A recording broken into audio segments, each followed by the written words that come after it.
पाकिस्तान की समंदरी हुदूद क्या है, तयन कैसे किया जाता है, कब्जा कैसे लिया जाएगा, कॉन्टिनेंटल शेल्फ क्या है। कराची से ग्वादर तक पाकिस्तान का जो साहिली इलाका है, अगर इसके दरमियान में बैठकर समंदर में सीधे जाविया कायमा यानी 90 डिग्री पर तैरते जाएं तो 200 बहरी मीलों तक का वो पानी हमारी मिल्कियत होगा, जो कराची और ग्वादर के सामने दाएं बाएं खुश्की और साहिलों तक फैला होगा।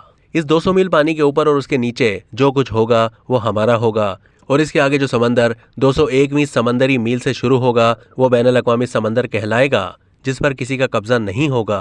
दुनिया के तमाम ममालिक के बहरी जहाज वहां आ जा सकेंगे और उन्हें उसकी तह में से मछलियां पकड़ने, तेल निकालने या दीगर मादनियात निकाल कर अपने मुल्क ले जाने की खुली छुट्टी होगी।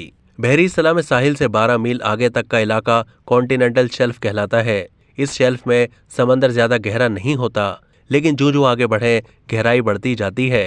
यही वजह है कि बहरी जहाज जब किसी बंदरगाह पर आकर लंगर अंदाज होते हैं तो उनकी लंगर अंदाजी के मकामात इतने गहरे कर दिए जाते हैं कि जहाज उनके ऊपर तैरता रहता है और उसका पैंदा जमीन को नहीं छूता।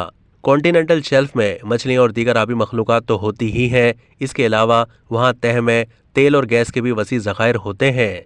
अब तक के लिए इतना ही। मजीद मालूमात के लिए डेली जंग के यूट्यूब चैनल को सब्सक्राइब कीजिए।